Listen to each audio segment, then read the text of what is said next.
It's Dr. Epstein. I want to show a very interesting case.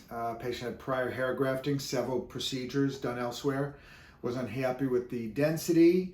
Also, they felt that they had not gone low enough. He was really looking for a specific point around 6 centimeters above the root of his nose. So you can see his before. This is where all the grafting was done there. And here's another photo showing where the grafting was done.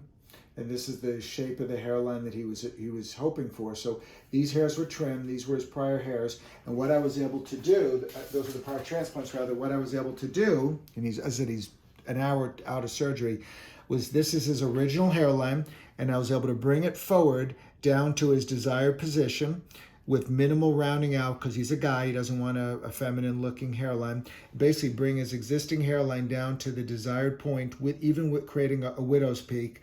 And that's essentially what he was looking for, which will provide him with basically instantaneous results, a much thicker density. He understands that when he gets older, if he does have a little bit of thinning, we can always do some grafting to maintain the area that we achieved. But this was basically his goals, and I was very happy with the results. Thank you, Dr. Epstein.